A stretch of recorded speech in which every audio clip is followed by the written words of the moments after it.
Olá, amigo ligado na programação da TVT e você que nos assiste aqui pelo canal 3, o canal plural da NET em São José dos Campos. Este é o programa Brasil Consciência, uma realização do Sindicato dos Servidores Públicos Federais na área de ciência e tecnologia do setor aeroespacial. E hoje nós estamos num cenário diferente, num local diferente, para entrevistar uma pessoa muito diferente do que a gente está acostumado a fazer neste programa.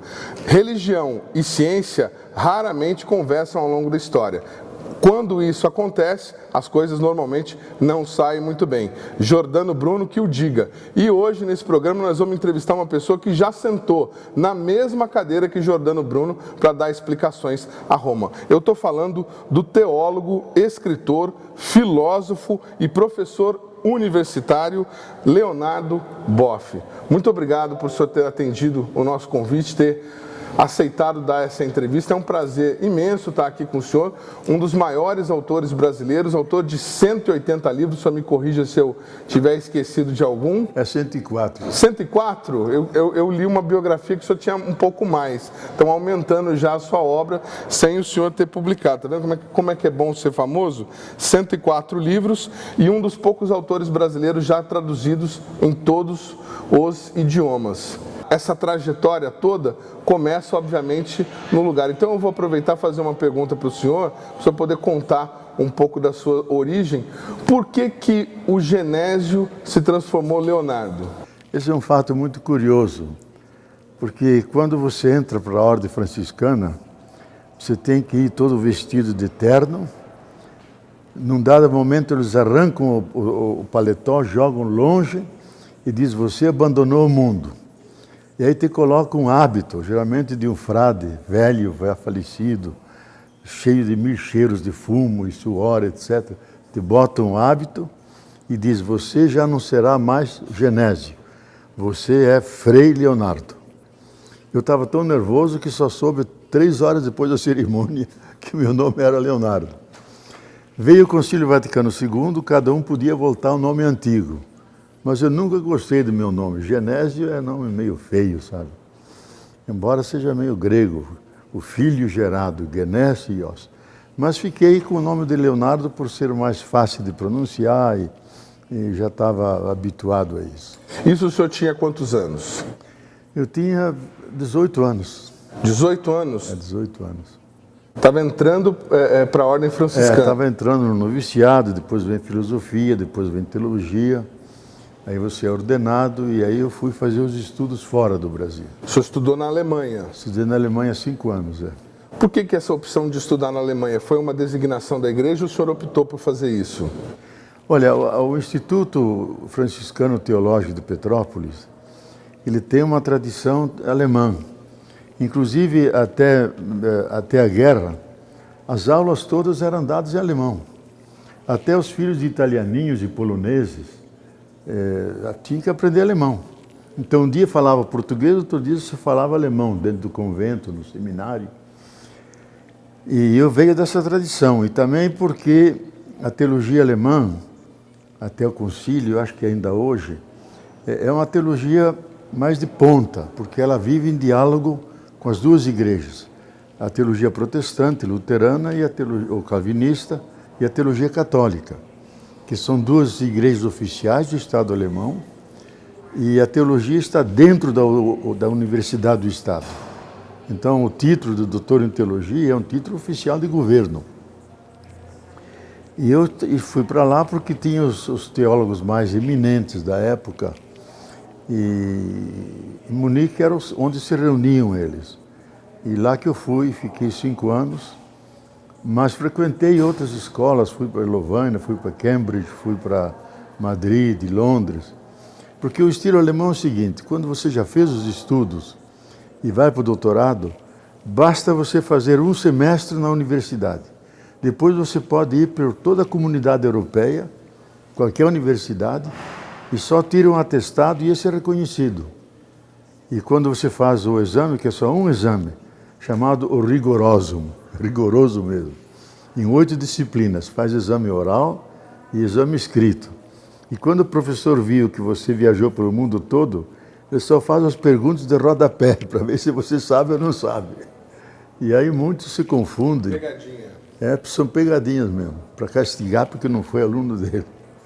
Agora, essa formação, né, em algum momento o senhor termina os estudos e vai passar a praticar os ensinamentos de Jesus, aquilo que o senhor aprendeu no seminário. E nesse momento o senhor se vê num conflito, tentando transmitir os ensinamentos, por que Jesus morreu na cruz, para povos carentes que estavam sendo massacrados, que estavam sendo retirados os seus direitos, sua condição de dignidade. O que isso fez na cabeça do Leonardo jovem naquele momento? Olha, eu fui formado para ser professor de teologia, que o Instituto de Petrópolis talvez é um dos mais antigos do Brasil, tem mais de 100 anos. E aí saíram professores notáveis como o Dom Cardeal, o Dom Paulo Evaristo Arnes, que foi professor meu, o geral da ordem, que foi o Koser, o bispo eminente na época, Dom Boaventura Kloppenburg, eram todos professores. Então eu fui destinado para ser professor nesse instituto que tinha mais de 130, 140 teólogos que depois terminavam sendo ordenados. Eu fui para lá e, como fica junto a Vozes, eu também assumi a parte da dimensão teológica, religiosa da Vozes, todos os livros, catecismos. E, ao mesmo tempo, logo no começo, eu trabalhava como teólogo na casa e ajudava na grande favela, no grande lixão de Petrópolis, onde eu toda sexta-feira e domingo trabalhava com aqueles que recolhiam, se misturavam com urubus e porcos. E aí então começou essa união entre a inteligência e a miséria. Agora, a grande mudança minha foi quando eu voltei em 70. Em 70 fui pregar o retiro ao clero de Manaus, e aí vieram os padres religiosos dizendo, olha, eu estou de viagem já há um mês, descendo rios, vim pelas matas, vim a pé, vim de mil formas, estou aqui. Então eu comecei com a minha teologia moderna, alemã, era sobre Cristo. E eu via que a coisa não chegava nos olhos deles. Até que uma freira levantou e disse, como é que eu vou pregar a ressurreição de Cristo no meu povo indígena que está sendo exterminado pelos garimpeiros? O que o senhor diz a isso? Fiquei meio mudo.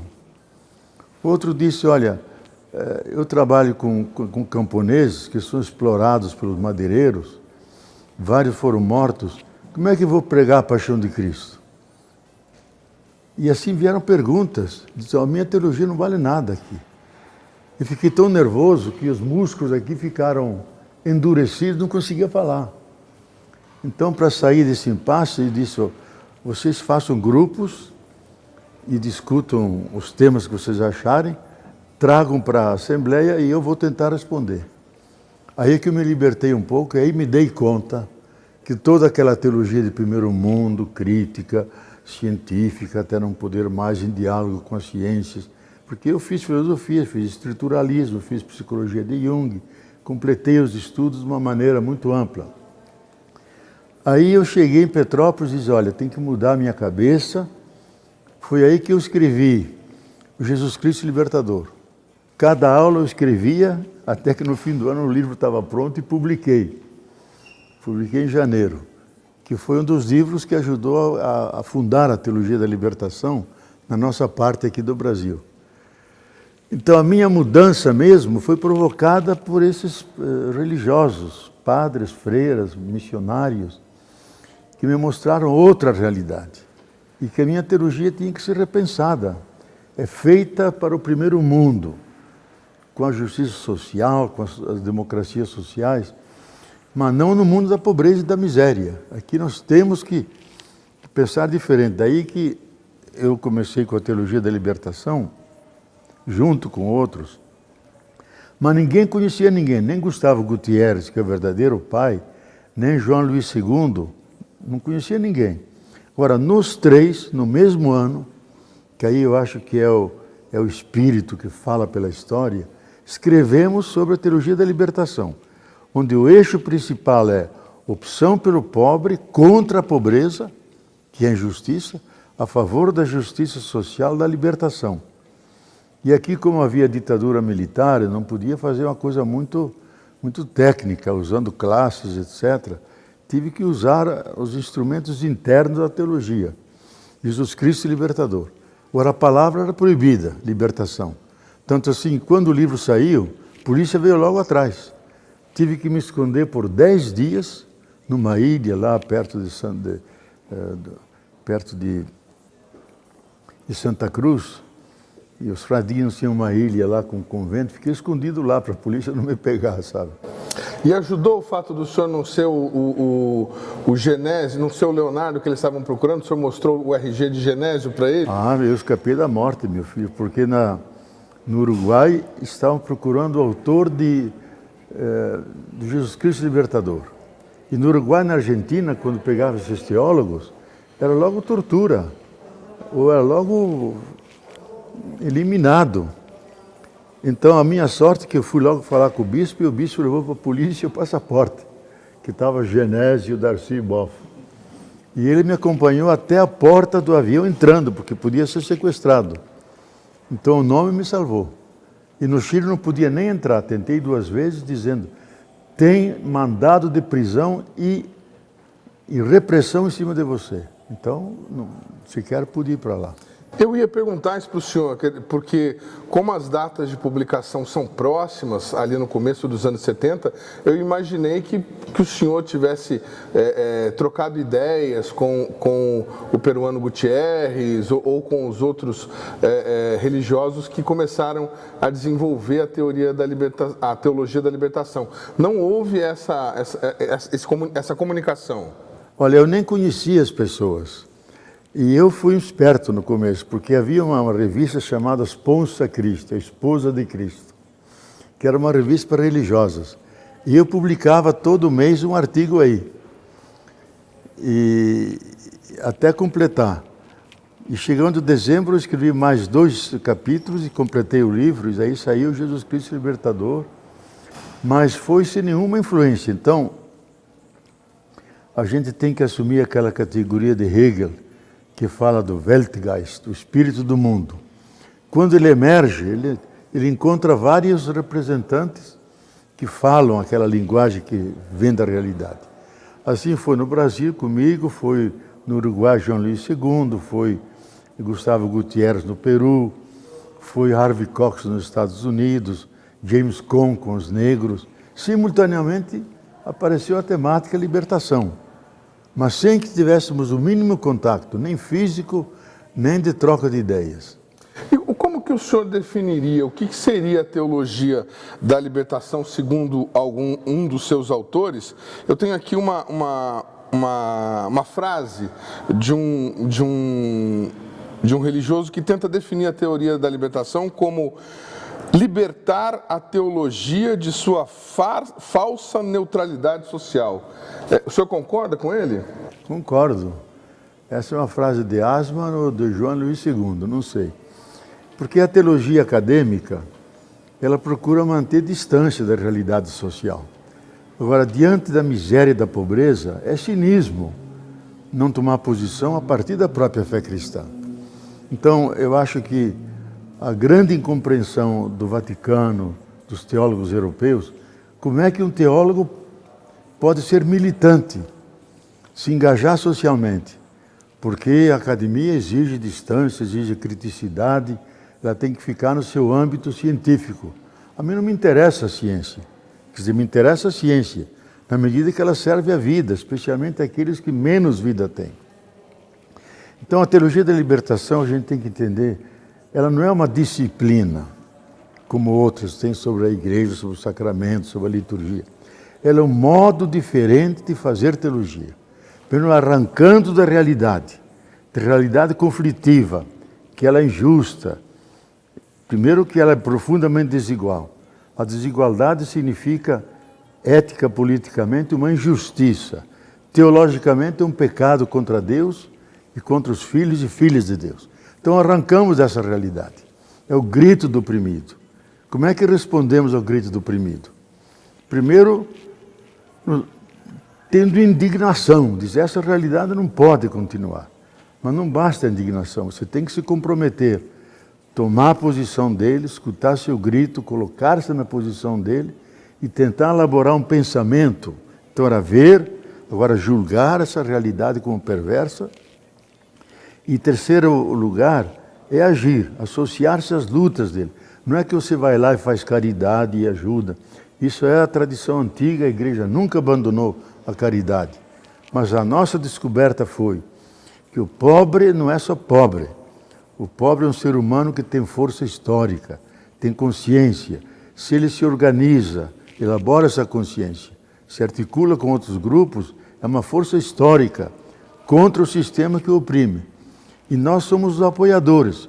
Entramos pela porta de trás, não para ter protagonismo, mas para reforçar a luta deles e dar legitimidade religiosa. Já que o povo é religioso, lê a Bíblia, e quando vem um político que fala de ideologia, classe social, ele desconfia, não sabe, não entende. Você fala de Deus, que é o Deus da ternura dos humildes, que é o Deus que ama apaixonadamente a vida e toma partido dos gritos daqueles que estão no Egito e quer libertá-los. Aí ele entende, se sente reforçado na sua fé. Foi o que nós fizemos. E agora o mais importante que essa reflexão teológica foi o trabalho deles, que se organizaram em sindicatos, comunidades eclesiais de base que simultaneamente surgiram, depois os círculos bíblicos, onde lê página da vida, página da Bíblia, compara os dois e tira consequência para a realidade. Essa é, digamos, a base material, aquilo que de fato existe. A teologia vem depois. Depois você dorme, faz a sesta, medita, aí faz teologia. Mas a prática que é o principal. Então todos nós teólogos temos um pé na realidade perversa do MST, das favelas, dos pobres, e outro pé na faculdade de teologia. E tentamos unir as duas, modificando o discurso, colocando acentos diferentes, com a intenção de criar padres que sejam comprometidos contra o pecado social, pelos pobres, contra a pobreza.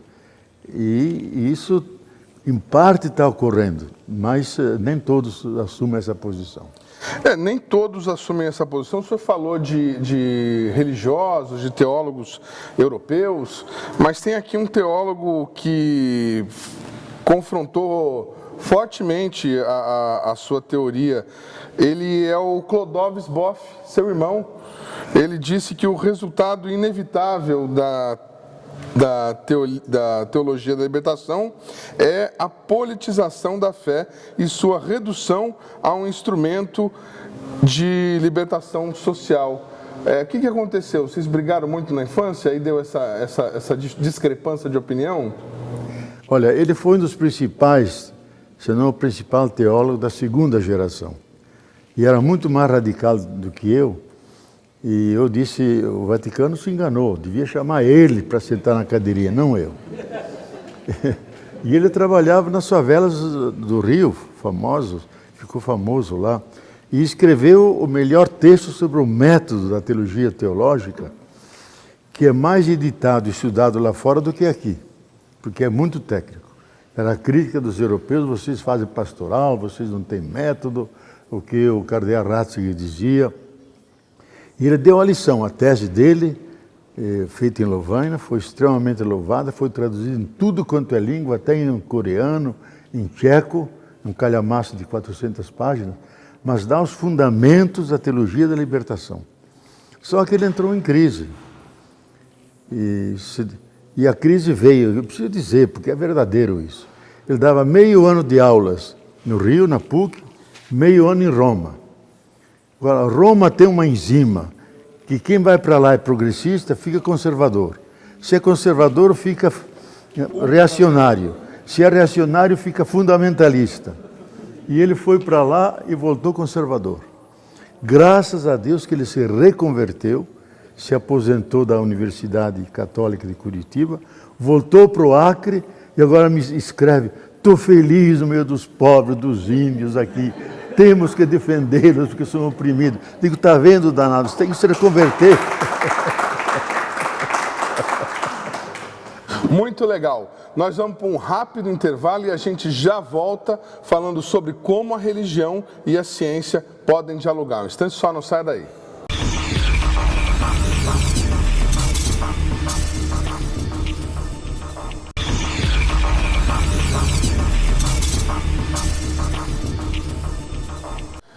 Segundo bloco, o programa Brasil Consciência de volta, trazendo hoje para essa entrevista, eu tenho até que pegar minha lista aqui de tantas atribuições. Teólogo, escritor, filósofo e professor universitário, Leonardo Boff, autor de 104 livros. Vamos corrigir porque eu dei a informação de 180. Bom, a gente prometeu para o nosso telespectador, a gente tem um público de cientistas, grande parte deles, inclusive, é ateu.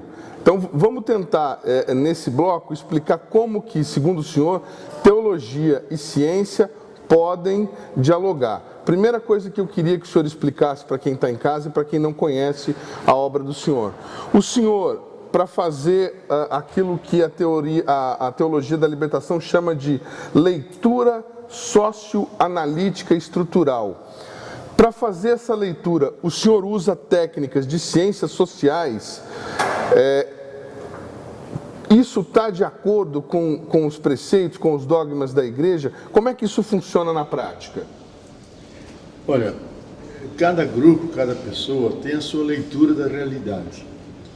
E se a gente não cuida, ela pode ser espelho da ideia dominante, que é a ideia dos poderosos, que tem os meios de comunicação, tem os jornais, televisões, e cria uma consciência coletiva adequada à sua posição ideológica, que geralmente é do sistema capitalista, de acumulação. Então, nós tentamos fazer uma leitura crítica, e aí há duas escolas que vocês têm que optar. Uma escola que vem de Max Weber, que é funcionalista, uma análise que é funcional ao sistema, mostra, descreve como o sistema funciona, por o lado do capital, o trabalho, as classes, etc. E tem uma outra, que é uma leitura crítica, que é da tradição marxiana, ou da escola de Frankfurt, que vê a sociedade não como algo funcional, harmônico, mas vê como um jogo de interesses que às vezes são conflitivos, muitas vezes são conflitivos, que há uma desigualdade profunda entre o capital e o trabalho, porque o capital é poderoso, ele impõe as normas e subjuga o mundo do trabalho, então há um conflito social, que representa violação de direitos humanos, do trabalho das pessoas, da sua qualidade de vida. Então nós tomamos essa leitura mais adequada para o nosso propósito, que é dar consciência aos oprimidos, para eles mesmos jogarem fora esse esquema que foi internalizado, que, como diz Frei Beto muito bem na linha de Paulo Freire, em cima de cada oprimido tem um cartaz lendo hospedaria de opressor. Ele internalizou o opressor. Então ele tem que botar para fora esse opressor, não para imitar o opressor, mas para ser livre e fazer uma prática social de colaboração, de solidariedade, de participação, que cria um outro tipo de sociedade. Então essa leitura é mais adequada ao propósito da teologia da libertação, que é libertar os oprimidos. Então assumimos essa leitura, que lógico, no tempo da Guerra Fria, era tida como subversiva, marxista, mas a nós interessava era o aspecto analítico e não ideológico, isto é uma leitura que nos faz entender essa realidade. E se nós não assumimos essa realidade, caímos no assistencialismo, no paternalismo, ajudamos o pobre, mas ele fica sempre pobre, sempre dependente. A outra não, reforça o pobre para descobrir a sua força interna, criar os seus grupos, criar uma consciência nova, um projeto alternativo de sociedade.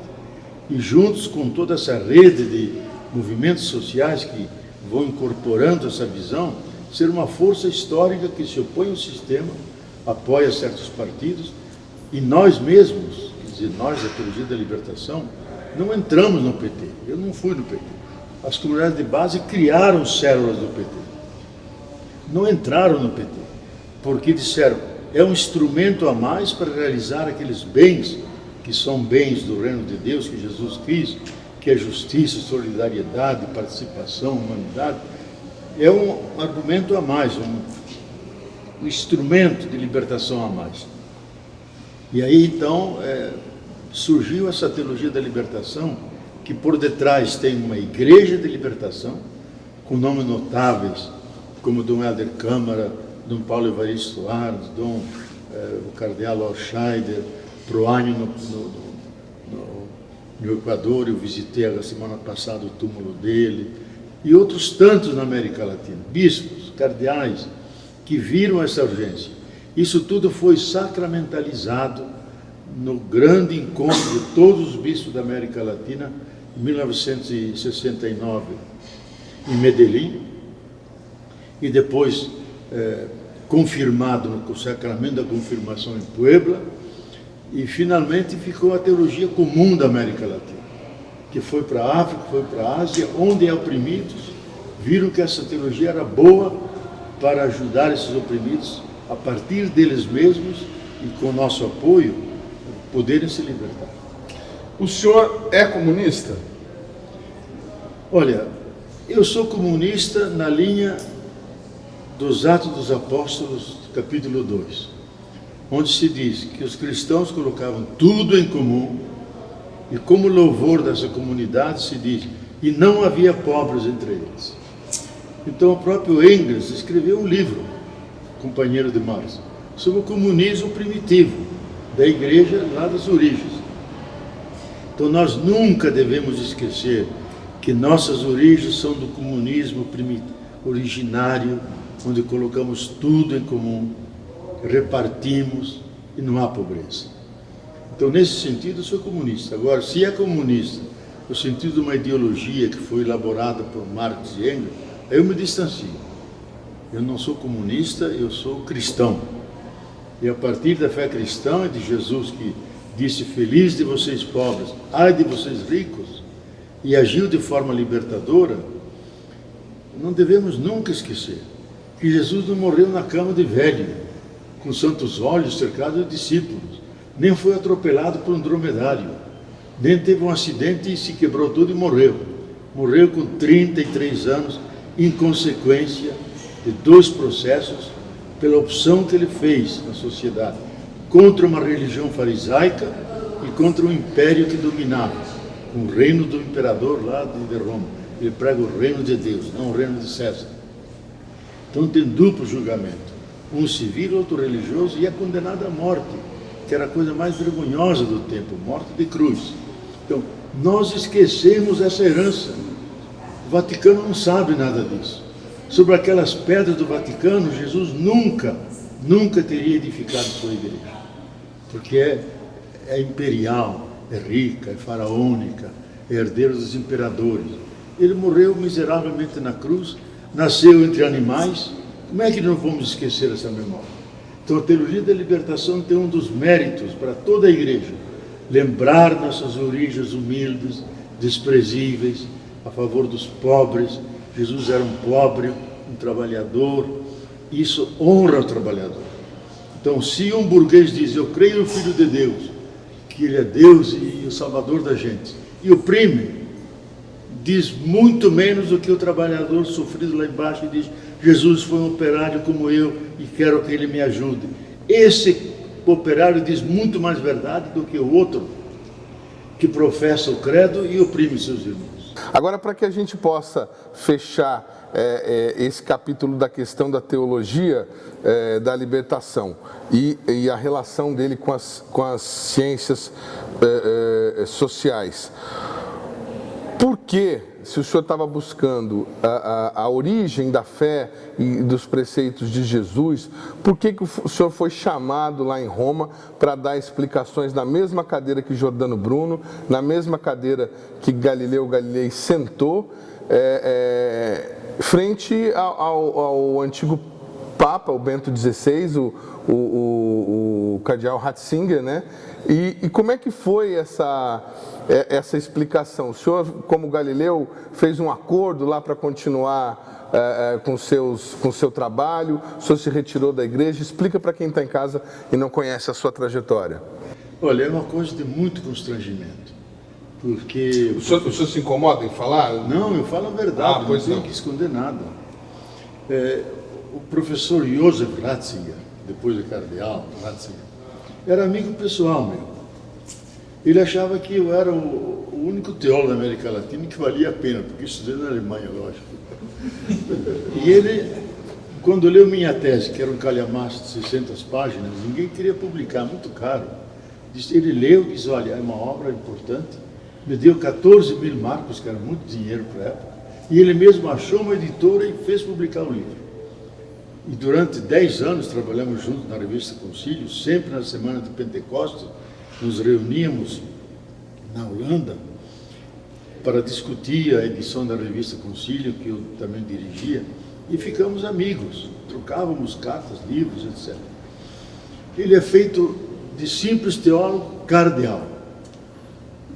E aí, lógico, ele entra no esquema, e eu escrevi uma carta a ele dizendo, olha, a teologia se alegra, finalmente temos uma pessoa inteligente naquela instituição que fez tantas vítimas. Uma semana depois ele me escreve, eu olhando os arquivos vejo que tem várias pendências suas que têm que ser resolvidas. Que cada livro que eu escrevi, o cardeal do Rio, que era ultraconservador, deve estar no purgatório penando lá, sabe? Eu não acreditava no purgatório porque é uma invenção da teologia medieval, daquelas hierarquias todas. Hoje eu reintroduzi o purgatório, porque o purgatório é a antessala do céu, não do inferno. E lá deve estar o fundador do Opus Dei, seguramente. Deve estar muita gente lá penando, não pode ficar. Especialmente o cardeal Trujillo, que era um homem, segundo as revelações de agora, do Castelli, daquele grande periodista. Era um homem extremamente viciado, sexólogo, vivia de sexo, morreu de AIDS, uma tristeza. Foi o que mais me perseguia, mas não, esse é um parêntese. Então é bom que haja purgatório, porque não é a antessala do inferno, é a antessala do céu. É uma espécie de spa, onde as pessoas se purificam até poder entrar no céu. Interessante, depois a gente podia pegar e fazer uma lista das pessoas que a gente acha que estão no purgatório. Eu tenho uma lista inteira, mas eu só quero que o meu seja curto e breve, porque sou pecador também. Aliás, uma das coisas que irritava sempre a minha correspondência com o Vaticano, que cada livro vinha perguntas. Eu respondia, como era frater minor, frater menor, teólogos minor, frater et peccator, pecador. Teólogo menor, frade e pecador. E o cardeal Ratzinger, como você me escreve que é pecador? Digo, eu me admiro que o senhor cardeal não se considere pecador. O senhor tem que salvar também a sua alma. Não como teólogo, como pessoa que vive virtudes, que tem um amor, tem uma compaixão. Aí ele ficou parado, porque ele seja o senhor já sabe, salvo e santificado, por fato de ser cardeal. Bom, eu fui levado para lá, e aqui a gente tem que dizer a verdade, sabe? Os alemães têm um dito muito interessante. A gente bate no saco e pensa no burro que carrega o saco. Eu era o saco, o burro era a CNBB. Eles queriam condenar a CNBB, mas não queriam fazer porque bispo não come bispo. Então, 365 bispos, de repente condenados por Roma, isso dá um cisma na igreja, dá um problema tremendo. Então, vamos chamar um dos assessores principais da conferência e vamos julgá-lo. Por isso que 2 cardeais, Dom Paulo Evaristo e Dom Aloísio, e o presidente da CNBB, Dom Ivo, foram comigo para Roma, porque sabiam que o problema não era ele, era eles. Aí eu aceitei todas as coisas, me sujeitei ao julgamento, fiz a reverência à cadeirinha, que o cardeal ficou furioso, disse, senta aí e defenda a tua fé. Primeira Você fez referência à cadeirinha? É porque eu sou um ladrão de galinha, venho lá das periferias do mundo, vou sentar onde Galileu Galilei, Jordano Bruno sentaram, é uma honra enorme. Então eu fiz reverência. O cardeal ficou furioso. Senta aí e defenda a tua fé. Primeira pergunta, você crê em Cristo Deus? Não. Como não? Jesus é Filho de Deus. Que se eu digo Deus, eu posso dizer que Ele é o Pai, pode dizer que é o Espírito Santo. Muito bem. Você vê que você estudou na Alemanha. Você deu um elogio para amenizar um pouco. Sim, mas é uma vergonha o cardeal algo começar errando, sabe? Então eu tive que... Era só para ver se o senhor estava atento. Mas foi interessante, porque houve duas partes. Uma parte foi com ele, durante 2 horas, e 1 hora com os cardeais. E éramos 3, Dom Evaristo, Paulo Evaristo, Dom Ivo, eu e o cardeal Ratzinger. Ele tremia todo. O cardeal Artes começou logo direto em cima. A encíclica, o documento que o senhor escreveu contra a teologia da libertação está errado. Nós estamos aqui para testemunhar que essa teologia é um bem comum da igreja particular e é boa para nossas igrejas. Se tem erros, vamos corrigir juntos, mas ela é boa. E nós exigimos que o senhor escreva outro documento, positivo, não condenatório. Porque para construir uma ponte, em vez de o senhor chamar um engenheiro, o senhor chamou um gramático, que não entende nada de ponte. Por isso saiu esse documento miserável. Aí ele tremia todo. Diz, eu convido o senhor a fazer esse documento em São Paulo. Visitamos as comunidades, rezamos juntos, e aí sentamos e vamos fazer um documento bom. Ah, mas eu não posso sair de Roma, isso seria inédito. Não, a igreja é universal, você pode vir lá. Com tal que ele prometeu o documento, escreveu um segundo, 3 anos depois, porque ele em Roma trabalha com a eternidade, sabe? Demora tudo. E é um documento positivo, que mostra as dimensões verdadeiras da fé cristã, que é comprometida com a justiça, com o reino de Deus no mundo. E assim foi. A teologia da libertação coloca em risco a estrutura, digamos, monárquica da igreja? Coloca. Que é talvez o ponto mais forte do livro que estava em julgamento, Igreja, Carisma e Poder. O best-seller do senhor, no caso. Que não é Igreja, Carisma ou Poder. Roma entendeu isso, carisma ou poder. Digo, não. Nós precisamos de poder, quer dizer, aquelas instâncias que organizam, que haja justiça, que haja distribuição da participação, isso é importante. E o poder faz isso. Agora o carisma inventa, faz realidades novas. Em Petrópolis há um deslizamento, moram aqui 70 pessoas, no dia seguinte 200 pessoas. Em 3 dias 901. Como é que vamos agir, nós igreja? Tem que ter carisma, tem que ter invenção, como organizar isso, como criar mutirões para fazer casinhas, ajudar essas pessoas. Então o carisma, ele é sempre inventivo, o poder é sempre conservador, por isso que Roma está assentada sobre Pedro, que é a tradição, sobre Paulo, que é a inovação. Faz a pregação, inventa lá suas comunidades, etc. As duas coisas devem existir, mas Roma não aceita isso, é quase, eu não vou dizer ditadura, mas é o predomínio absoluto de Pedro. Pedro manda tudo. Agora chega um outro Papa, que leva o nome de Francisco, e diz, não, o importante é o carisma, portanto não são dogmas e doutrina, portanto é o encontro com Jesus, a ternura com os pobres. O encontro é saber que Jesus veio para nos ensinar a viver, não para ensinar a doutrina, ensinar a viver os bens que são amor incondicional, a compaixão, a ternura, a bondade, que são bens do reino de Deus. Isso muda tudo. Então ele vem da nossa, digamos, do nosso caldo cultural, da teologia da libertação. O Papa Francisco é um representante da teologia da libertação na vertente argentina, que é libertar o povo oprimido e a cultura silenciada. E levou isso para o centro da igreja. Por isso ele é combatido, perseguido, caluniado, porque Roma não está acostumada a isso. E não foi morar num palácio, numa casa de hóspedes. E aí ele me diz no telefone, oba, assim é mais difícil que eles me envenenem, porque eu fico na fila para pegar comida como todo mundo. O Papa Francisco falou com o senhor por telefone? Eu tenho comunicação com ele já. Ele teve inclusive a gentileza de me mandar uma foto esses dias, que nós dois juntos demos uma palestra em 1972 em Buenos Aires, coisa que eu tinha esquecido, e numa carta ele lembra.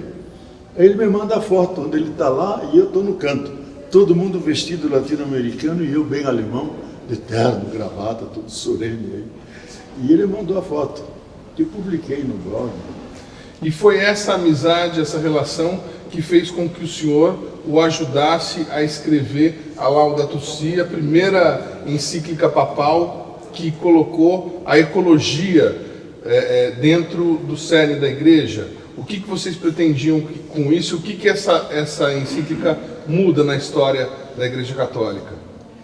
Olha, quando ele foi nomeado Papa, eu e outros escrevemos: é importante que o senhor combata os pedófilos, faça a reforma da Cúria, mas muito mais importante é que a igreja, as igrejas, as religiões ajudem a salvar o planeta Terra, a vida e a nossa civilização.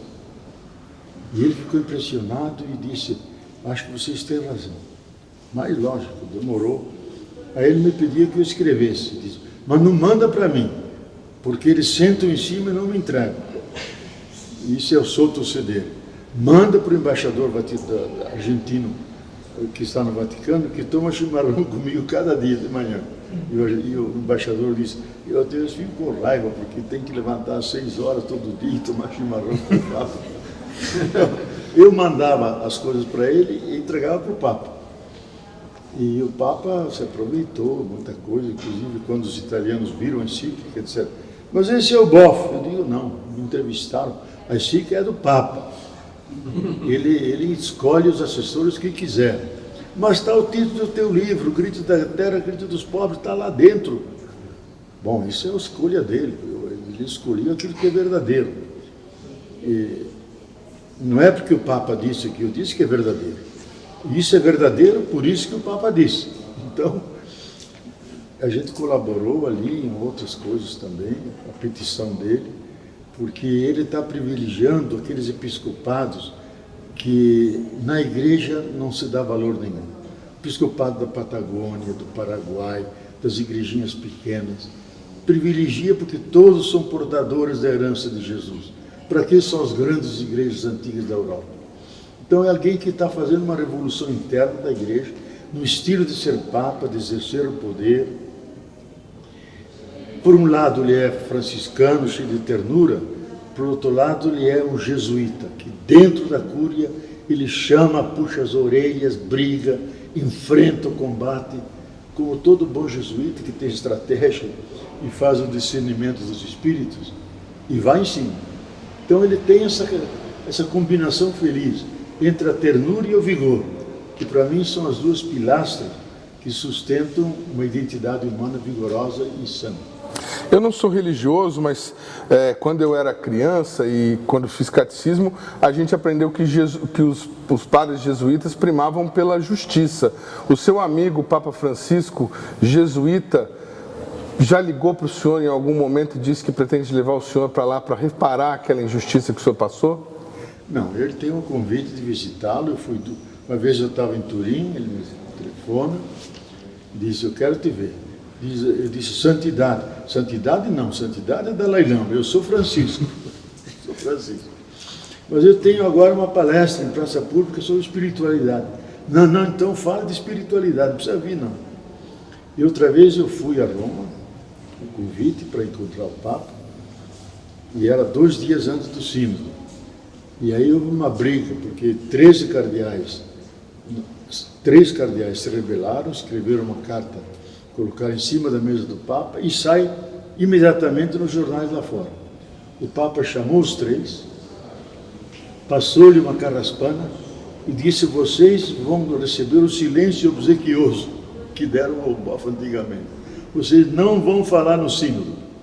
E aí ele manda pelo embaixador dizer: olha, bom, não posso te receber, há uma briga interna aqui, não dá para te receber nesses dias que começa o sínodo, venha uma outra vez. Eu estou esperando, mas não tenho muito interesse em ver Papa, porque a gente se comunica, já recebi 3 cartas dele e um telefonema, e estou muito feliz com isso. Muito bem, eu não recebi telefonema algum do Papa Francisco, então vou chamar um intervalo agora, mas a gente se vê daqui a pouquinho para continuar essa conversa. Um instante só, não sai daí.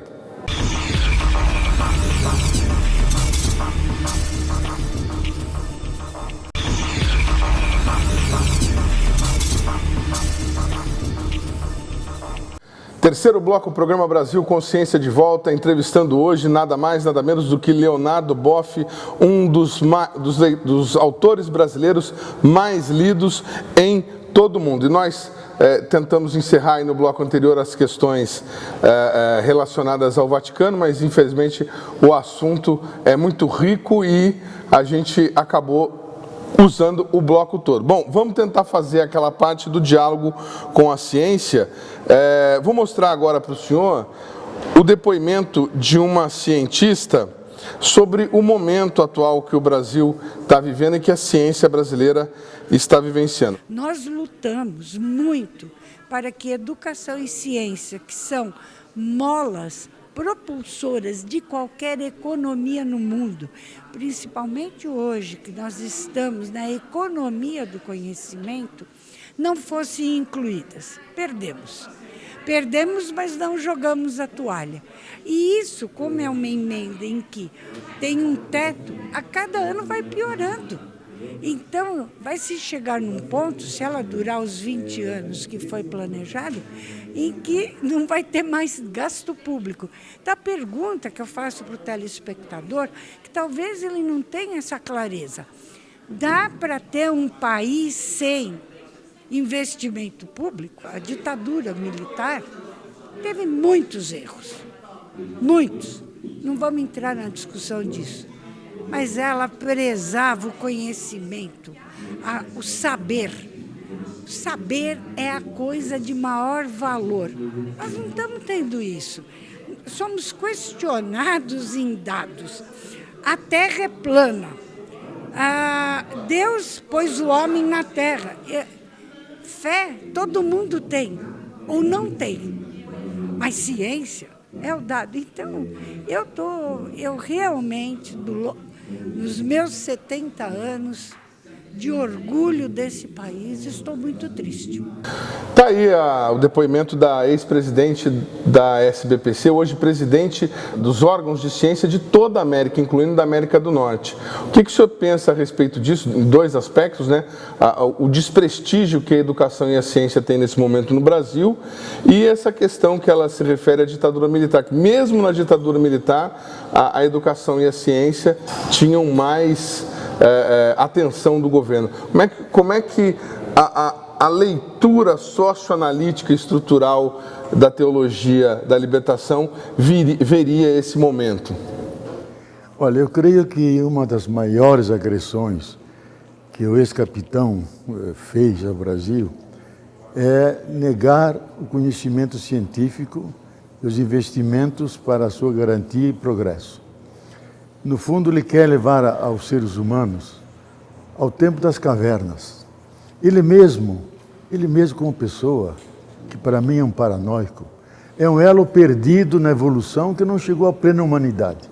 Porque não seria tão brutal, tão tosco, de ofender a inteira humanidade, representada por 192 representantes na ONU, ofendendo autoridades, sendo tosco e caluniador de indígenas, quer dizer, coisa inominável. Então a gente vê o nível dessa pessoa que não tem o mínimo conhecimento. Eu suspeito até que ele não tenha lido livro nenhum. Então, essa é uma agressão violentíssima à história brasileira. Graças a Deus que todo passa e nada queda. Ele vai passar, nada vai ficar. Porque nenhuma sociedade pode se construir sobre a ignorância, sobre a injustiça, sobre o ódio, sobre a beligerância contínua, criando conflitos, inimigos, nenhuma sociedade. Então, ele vai cair e nós queremos que ele caia, que seja libertado o Brasil de uma pessoa que não merece o lugar que ocupa. Não merece, porque só traz desgraça e retrocesso. Agora, a ciência é básica para o tipo de sociedades complexas que nós temos, que são sociedades que se fundam no conhecimento. A cultura, a civilização hoje é a cultura do saber, do conhecimento, cada vez mais sofisticado, que é a base, já que o planeta é pequeno e a grande população, é a base para atender às demandas de toda a humanidade. Se nós cortamos essa capacidade de produzir conhecimento e com isso soluções técnicas e práticas para os problemas, nós regredimos a fases anteriores, já superadas pela toda a humanidade. E ele tem esse projeto que nem medieval é pré-medieval, nem iluminista, nem moderno. A gente vê pelos pronunciamentos, e os seus ministros, então, são de uma supina estultice. Supina estultice. Ainda imaginar que a Terra é plana. Coisas que negam tudo que os astronautas veem de lá de cima. Que a NASA mostra esse belo planeta que cabe na palma da nossa mão, escondemos atrás do polegar. Então, eu acho lamentável, temos que resistir, mas não basta resistir. Temos que atuar para que se libere o campo da pesquisa. Ela exige liberdade, grandes investimentos, porque a ciência hoje é extremamente sofisticada, e eu me sinto honrado falar aqui em São José dos Campos, que é o centro da alta pesquisa brasileira, onde se mostrou a capacidade de inteligência, de criatividade, criando seus aviões, suas tecnologias, que coloca o Brasil entre os 3 grandes produtores dessa tecnologia no mundo. Isso não pode ser perdido, nem alienado. Lamento que a Embraer foi vendida. Isso é um bem do povo brasileiro, não é um bem de uma fábrica. Então, que isso possa continuar, tenha a base econômica suficiente para que a pesquisa siga e sempre se inovando e tornando o país apto para contribuir para a subsistência da humanidade, já que ela é pequena e vive numa única casa comum. Como que a fé, a teologia da libertação e a igreja podem dialogar com questionamentos da ciência a alguns dogmas? Por exemplo, a questão da criação, Adão e Eva, os 7 dias. Olha, são 2 modelos. O modelo clássico, que a igreja tinha sua visão, não só religiosa e das verdades, mas também elaborava uma cosmologia, uma visão do mundo, que não é científica, é pré-moderna, é bíblica. E tem aquela que a ciência criou à base das experiências concretas, verificações. E aí houve um conflito. E Galileu Galilei, Giordano Bruno e outros foram vítimas. E a última grande vítima foi Teilhard de Chardin. Exilado lá na China, só podia ler o breviário e a Bíblia e nada mais. E era um dos grandes paleontólogos e que fez a reconciliação entre fé cristã e a nova visão do mundo em evolução. Esse é um modelo. O segundo modelo, que vem das ciências da vida, das ciências da terra. Eu mesmo fui aluno durante um ano do último semestre de Werner Heisenberg, fundador da física quântica, que dá uma outra visão do mundo.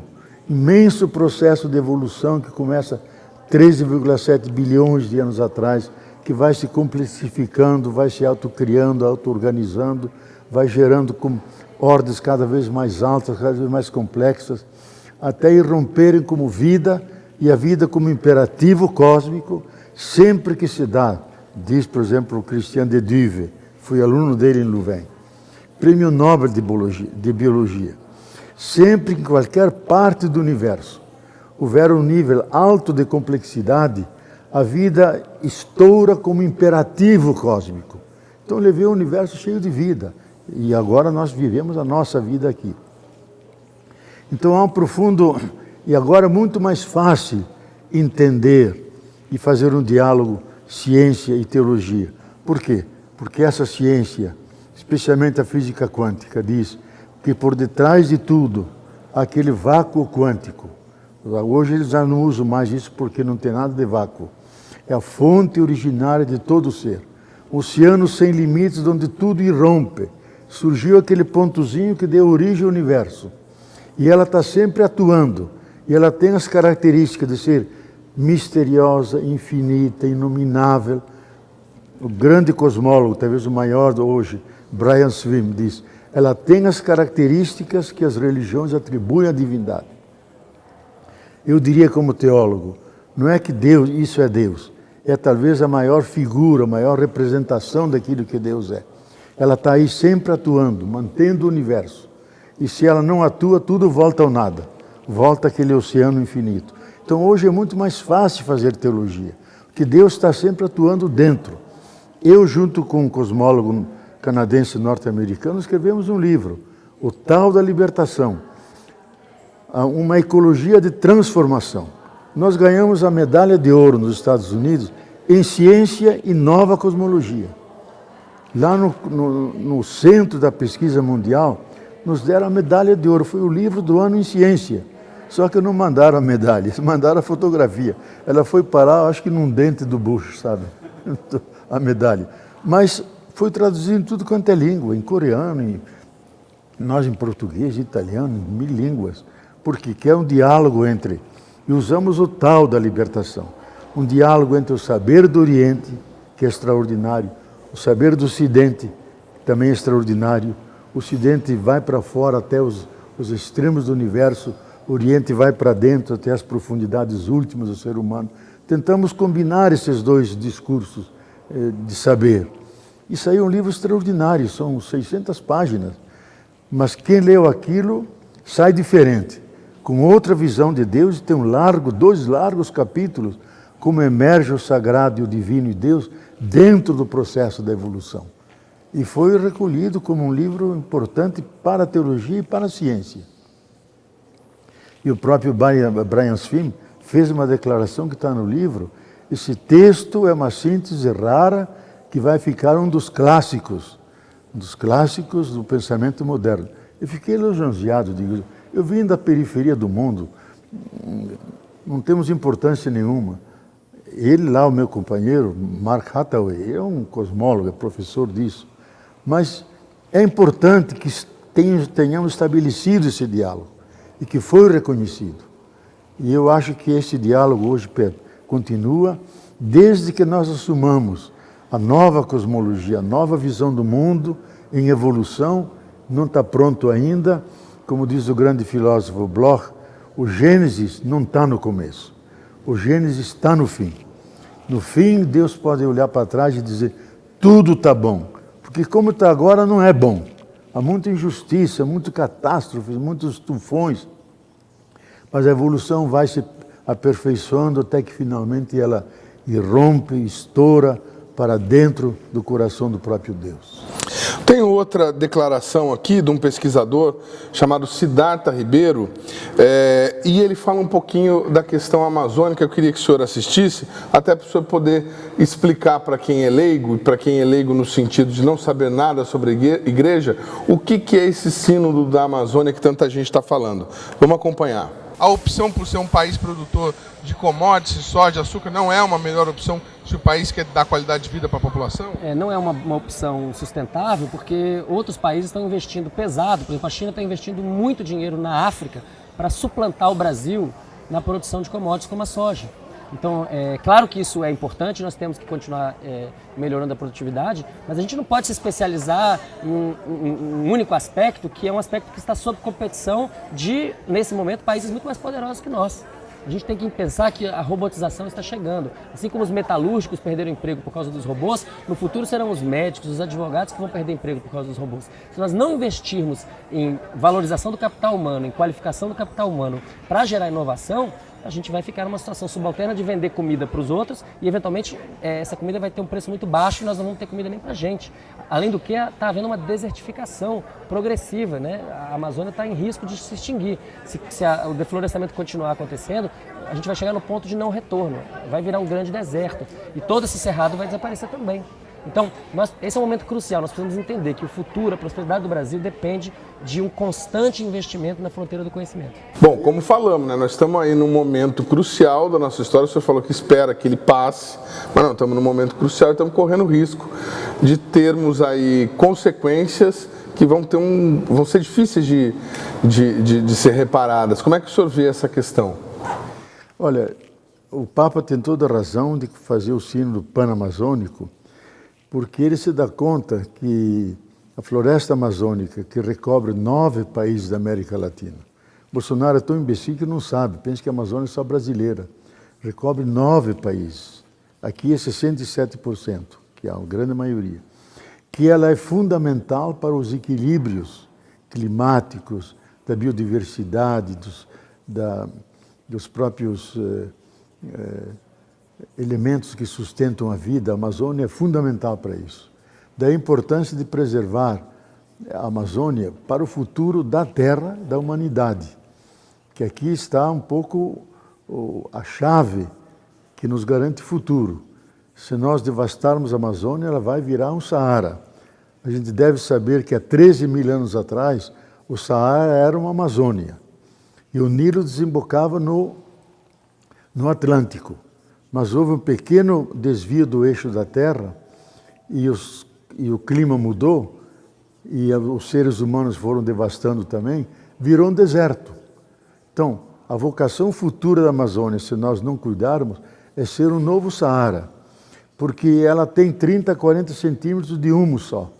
As árvores não vivem no chão, elas vivem entrelaçadas entre elas, da água, daquilo que cai das folhas, dos insetos, que são trilhões que vivem lá na biodiversidade.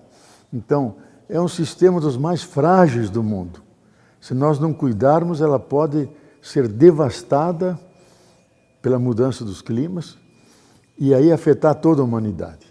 Cada copa de árvore que tem 10 metros de extensão, ela emite por dia 800 litros de umidade, que são os rios volantes, que abastecem de chuva o centro-oeste até o norte da Argentina.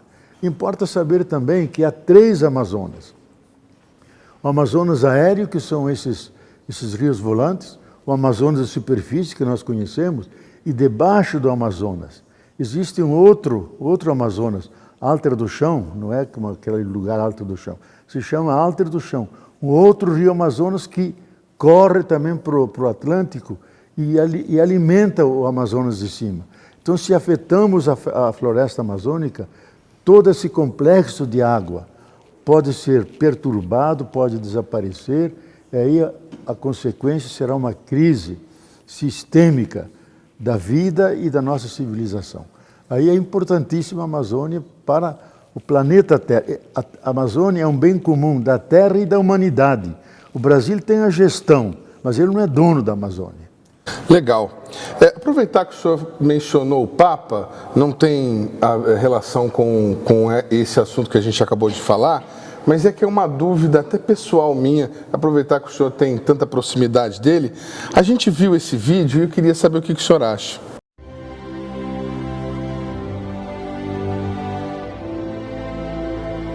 De los jueces dependen decisiones que influyen en los derechos y en los bienes de las personas. Su independencia les tiene que mantener alejados del favoritismo, de las presiones, las cuales pueden contaminar las decisiones que ellos tienen que tomar. Los jueces han de seguir el ejemplo de Jesús, que no negocia nunca la verdad.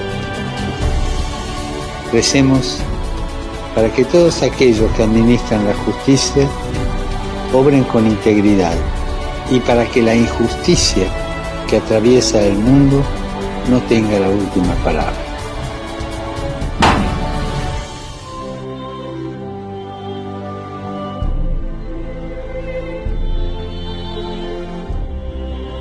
Eu assisti esse vídeo e fiquei com a impressão de que ele tinha mandado esse recado para alguém. É que parecia um triplex ali, aquele prédio. Será que foi para algum juiz sul-americano nascido no Brasil? O Papa conhece o Brasil, gosta demais do Brasil, acompanha o caso do Lula, do Lava Jato, das injustiças, da venalidade do sistema jurídico. Esse é um recado à justiça brasileira. Lógico que estavam lá grandes juristas americanos do mundo inteiro. E ele é muito esperto, ele não faz como o Bolsonaro, que cita o nome das pessoas. Ele nunca deve citar o nome. Discursos oficiais, Raoni, Macron, Merkel. A Merkel, coitada, ficava dormindo lá, porque o homem é tão chato e imbecil que merece o sono, sabe?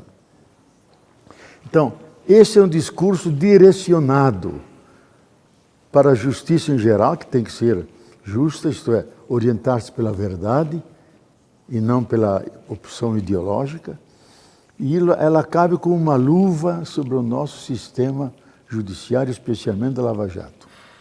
E eu acho que a gente precisa divulgar mais isso, porque quem fala não é qualquer pessoa. É alguém que tem uma profunda autoridade moral, que é considerado talvez o líder mais importante da humanidade hoje, não só religiosa, também política. É uma pessoa que deve ser, o próprio Trump chegou a dizer, esse Papa tem que ser escutado, porque o que ele diz pesa na humanidade. Se orienta pela verdade, pelo justo, pelo reto, e sempre a partir dos últimos, os que sofrem, das vítimas desse sistema. Então eu acho que a intenção primeira seja dirigida especialmente ao Brasil. Legal, esse foi o Brasil Consciência de hoje com o filósofo, teólogo e escritor Leonardo Boff. Preciso corrigir o senhor cometeu uma injustiça, aliás duas.